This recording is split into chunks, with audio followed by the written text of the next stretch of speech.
Well, it's our pleasure this morning to welcome home some very familiar people to you who love country western music and you who love Montana. Charley Pride and his wife Rozene Pride. They are honored guests of the 1983 CM Russel Auction here in Great Falls. And welcome home, Charley and Rozene. Thank you. Good to have you both here. I think a lot of folks just don't realize how many years you lived in Montana. How many total years did you live here, Charley? I think we liked about 5 or 6 months. It would have been 10 years. We moved in 1960 and we left in 69. Right. So And you lived in Helena? about a little over 7 years and a little over 2 years here in Great Falls. Tell everybody how you happened to come to Helena, Charley. Well, baseball brought me to Montana. I came to Missoula to play in the Pioneer League back in 1960 and on a trial basis. And I was told if I make the ball club, they'd reimburse me, which they did. I made the ball club, and I made, one swing with the club. I went to Idaho Falls and Pocatello and Billings and back to Missoula, and then they cut me. I was up 3 times. I got 2 hits, drove in 2 runs. That's $750, but they cut me anyway. But I went over. They sent me over to, when they cut me, they sent me over to, gave me 2 names and sent me to East Helena. And they gave me Guest Rigler from East Helena, his name. He was in charge of the baseball team for the Smelter there, and then Bud Sauter that handled the team over in Helena. So I ended up being employed by the ASNR, which they had policies of holding jobs open for different for the older workers there to relieve them for their vacations, and in turn they would regulate our days so we could play baseball and work too. So that's kind of what happened. Okay, and Rozene, all this time that he was playing ball, did you dream that he also was going to be a singer too? Did he sing at home to you and the kids? Well, I came here first, and she'll tell you, she came here and started working at the clinic there. And you met her in Helena? No, you met her earlier? Memphis. Memphis, okay. But all this time, did you know about his love of music too? Yes. And did you encourage him to get into the music end of it? Well, not really. I sort of said, do what you want, but I felt he had a better chance in music than he did in baseball. In fact, she said that. Yes. And that certainly was my mistake. So that was good advice. Well, it was a mistake. You really don't ever say to someone what you think they can do or can't do, really. Right. I think a lot of people wonder how it is that you happen to be our honored guest at the Russel Auction, and I understand it's you, Rozene, that loves Western art. Yeah, I do. You're I the really one, do. and you're getting Charley interested in it now? Oh, he saw some yesterday, and I think he really liked, huh? Yeah, I could get into it. Yeah. I mean, it could get to you, if you watch that. That's why I don't hang around various things that you can get addicted to. I mean, I've stayed away and as long as I could, so possibly this is my introduction to it now. Right. So, And there's a guy in Great Falls, that we really don't like. He was the chairman this year, Yes. Al Donahue. Right. I know that kind Al, of pushy. Yeah. I know that Al and Bonnie Donahue are among your very closest friends. And Oh, really? as a matter of fact, he has a radio station, and you walked in one day and wondered if he might be interested in playing one of your records. Is that right? Yes, that was way back. Yeah, and he was interested, and away you went. Yeah. And we've been friends ever since. You really have. Yeah. And it's been an incredible career that you've had in the country western music. And last night you thrilled the hometown folks with about 20 minutes of music. How did it feel to be singing before your friends and relatives and neighbors here in Montana last Well, it's night? good. I mean, I love to sing, and if you're not aware of it, when I first came here, and this is the truth, I used to sing in one day, and I didn't ask them. They were passing the hat over in East Helena one night, and then the You're not supposed to admit that. The union is going to get you for that. Well, no, but that's over now. I mean, I'm going to lead up to how that I did not realize at the time that they had a musicians union, and the guy's name was Roy Burnett at that time, and he called me and said, hello, do you belong to the union? I said, yeah, I belong to the union over here at the Smelter. He said, no, the American Federation of Musicians. I tell this story, it's the truth. He said, well, I said, what do you mean American Federation? He said, well, you have to belong to the American Federation of Musician Union to sing. I said, you mean I got to pay to sing? So I tell that to a lot of people. Now, in fact, I still belong to the local 642 in Helena, the Musician Union, all these years. Oh my gosh, that's incredible. Of all your songs, what is your very biggest hit that you enjoy? The biggest single, biggest hit was "Kiss an Angel Good Morning." Oh, you still love to sing it? Well, I mean, yes. People ask, don't you get tired of singing each song over and over again? I think if any artist develop that kind of, whether he be a singer or an actor or whatever, once a person would develop an attitude like that, I think he should just go ahead and get out of the business. Right.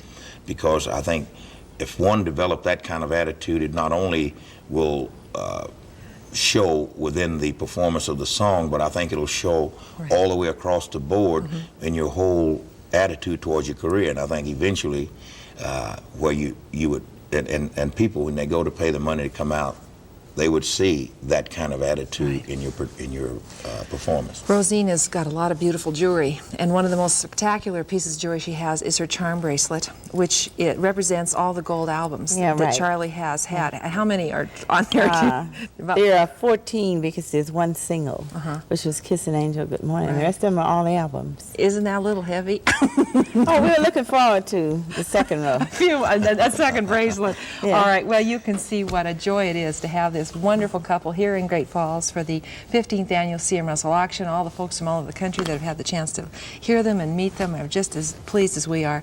And thanks again for coming home, Charley and Rozene Pride. Thank you for having us. Thank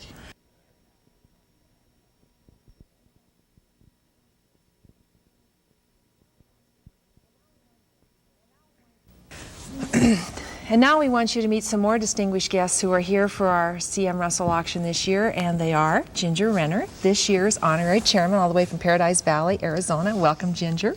Thank you, Norma. And her distinguished husband, Fred Renner, who just happened to be the first chairman of the Russel auction, clear back in 1969. And Fred, we'll start with you and just have you comment about the phenomenon of what's happened with this event through the 15 years. Well, I think the marvelous thing is the way that the affair has grown from 400 people gathered down in the old Rainbow Hotel, and now to 4 times that many. And I don't know how many artists. About 165, I think, this year. 165 artists this year? Yeah. It's amazing. No place else in the country is anything like this taking place. We went to Fred and said, do you think it'll work, Fred? And he says, I think you better wait on this. He said, the museum isn't even open right now. It's closed for remodeling. That's right, it wasn't. But there was an idea whose time has come. And we appreciate your guidance through it all. And Ginger, you've been here for almost every one of these events. Yes, I have. And grown and gathered and absorbed all the information about Russell that you could. Tomorrow, you're going to be giving a seminar that you have been working a couple of years on, I understand. Yes, that's right. It's the first time this will have been seen. It touches the ladies in Charley's life. You brought along about 3 slides which kind of help you tell the story. Why don't we show these and have you just make a few comments on the importance of women in Charley Russell's life and in his work? Yes, well, this particular piece that you are seeing now is Kioma, which is a beautiful Indian woman inside a teepee. Charley did this type of thing over and over again. He was obviously fascinated with the sort of exotic, strange trappings that she has on. She's very much like a traditional painting done by a French artist by the name of Ang called Odalisque. And so Charley, in doing this, is really painting in a regular artistic tradition. All right. And this, of course, this is one of my favorites. This is In the Wake of the Buffalo Hunters, and it's a magnificent watercolor, perfectly beautiful watercolor.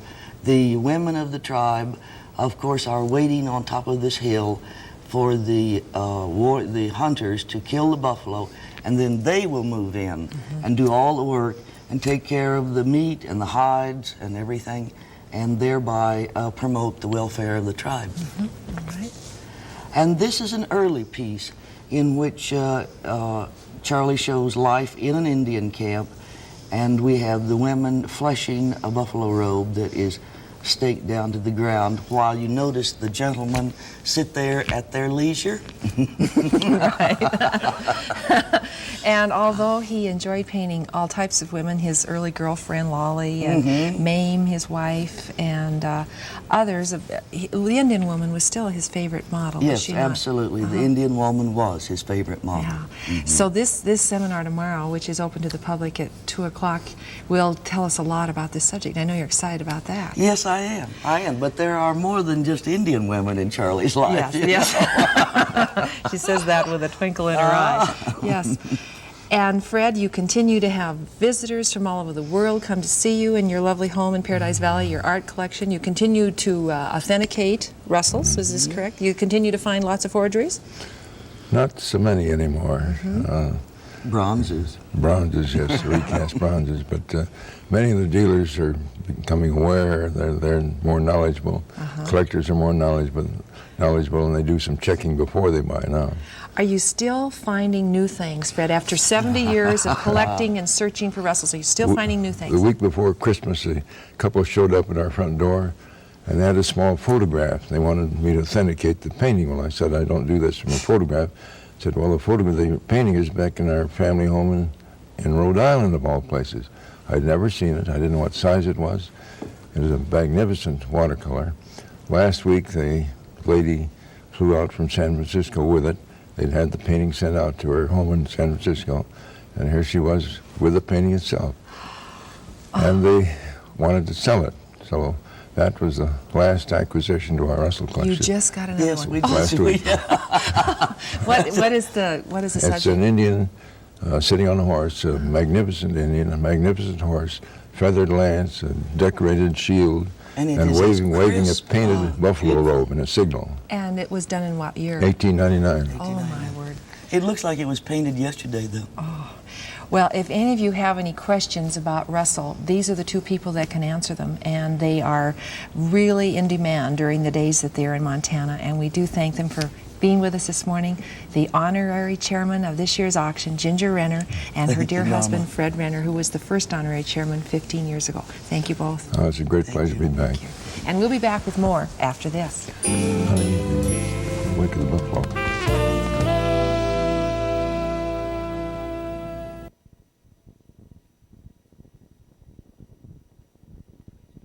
Penetrates directly to nerve endings to relieve pain immediately. Remember the T, Tronilane, cream or suppositories. So if you think Preparation H is best for hemorrhoid pain, think twice. Think new Tronilane. In a New York courtroom today, Mark David Chapman read aloud from J.D. Salinger's novel, The Catcher in the Rye. He read, "I keep picturing all these little kids playing some game in this big field of rye and all. What I have to do, I have to catch everybody if they start to go over the cliff. That's all I do all day. I just be the catcher in the rye." Chapman was carrying the novel last December 8th when he shot and killed former Beatle John Lennon. And during his courtroom appearance today, he was sentenced to 20 years to